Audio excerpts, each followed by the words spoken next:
की आत्ताच्या 5 महानगरपालिकांना मी 1 तारखेपासून जो एलबीटी कर लावलेला आहे तो लागू झालेला आहे आणि तो कर भरणं हे अपेक्षित आहे. आता एलबीटीमध्ये जकातीमध्ये आणि एलबीटीमध्ये फरक असा आहे की जकात आपल्याला ताबडतोब रोजच्या रोज द्यावी लागते, रोख द्यावी लागते. एलबीटीमध्ये महिनाभर कर गोळा करायचा आणि पुढच्या महिन्याच्या 20 तारखेला हा कर जमा करायचा. म्हणजे महिनाभराचे पैसे व्यापाऱ्यांच्याकडे राहतील, दुसऱ्या 20 दिवस व्यापाऱ्यांच्याकडे राहतील, त्यावरचं व्याज त्यांना मिळेल अशी व्यवस्था आहे. आणि त्यामुळे सुरुवातीला व्यापाऱ्यांना स्वाभाविकच भीती वाटली की नवीन कर आलाय का, तर नवीन कर नाही आहे, जकातीच्या ऐवजी पर्यायी व्यवस्था आहे.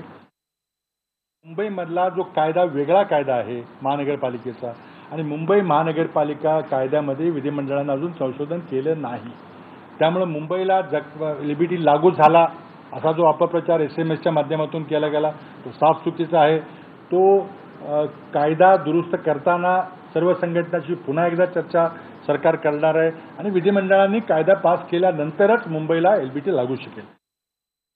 व्यापारी संघटनांकडून ज्या ज्या सूचना आल्या त्या सर्व सूचनांचा सारासार विचार करून त्यामध्ये जी काही शिथिलता आणता येईल ती शिथिलता आणून मी विधिमंडळामध्ये अनेक सूचना मान्य केल्या होत्या. त्याचबरोबर मी त्यावेळी सांगितलं होतं की याबद्दल हा कर कुणाला जाचक ठरू नये, कारण शेवटी कर हा सामान्य नागरिक देतो, व्यापारी काही कर देत नाही.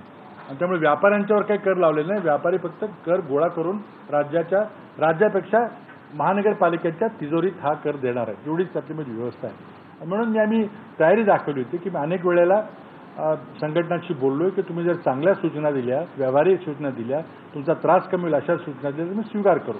त्यामुळे जवळजवळ 20 सूचना मी मान्य केल्यात, त्या नोटिफाय झाल्या. हे सगळी मंडळी सुप्रीम कोर्टात गेली होती.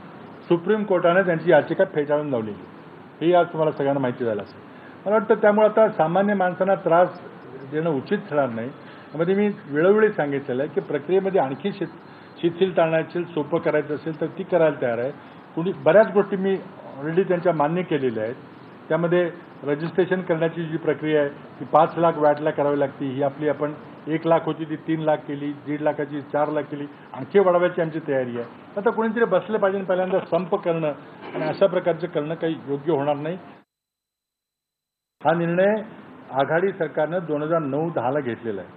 त्या नियमाची अंमलबजावणी सरकार करत होतं, ती अंमलबजावणी करत करत आता आपण शेवटच्या टप्प्यापर्यंत आलेलो आहे. त्यामुळे मी निर्णय घेतला का किंवा मी न विचार करता घाईगर्दीत हा निर्णय घेतला का, ते तर चुकीचं नाही.